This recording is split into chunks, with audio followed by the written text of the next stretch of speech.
fa raha nanomboka ny tapaky ny volana jona teo kosa dia mbola nitohy tamin'ity androany ity ny hetsika andao ilalao izay nikarakarainy ny mofoko teny anivon'ireo toeram-pivarotana mofoko rehetra manerana any Antananarivo ndeo arahantsika ary hoe nanahoana ny akon'izay hetsika andao ilalao izay.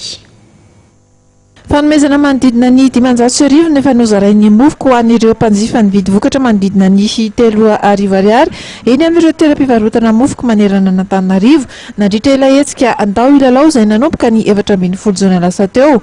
Mbola nitohy tolakandro izany lalao izany ary nahafahan'ireo mpanjifa nahazo doka maro samihafa isan'izany tetsy amin'ny toeram-pivarotana mofoko tetsy Mahamasina sy nanafina ny hafaliany moa ireo mpanjifa. Finaritra aloha izany hoe mividy zavatra dia mba misy cadeau kely azo amin'ilay zavatra vidiana. Dia izay ianao efa mahazo fahafinaretana mihinana an'ilay sakafo dia mbola misy ihany. Manentana ny olona tsirairay izany handray anjara amin'ilay kilalao satria tenanao voky ianao koa mbola mahazo zavatra azo entina hodina mankany an-trano. Mbola nizara fanomezana ho an'ireo mpanjifa ihany koa ny mofoko tetsy amin'ny toeram-pivarotana tetsy Anosy.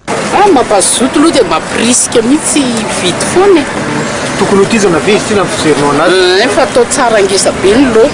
Satria taloha ilay vidy mofo anankiray dia anankiroa dia mahazo anankiray.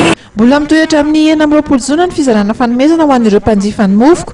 Tsotra ny fandraisana anjara isaka ny vidy entana amin'ny tetina 3,000 ariary ny mpanjifa dia mahazo tapakila kikisana ary azona loka maro samihafa toy ny dentifrice Colgate sy ny brosse nify, penina, ny polo, ny collector, ny casquette, ny coffret misy chocolat, sakafo maraina ho an'ireo izay mahatafavory ny soratra hoe mofoko.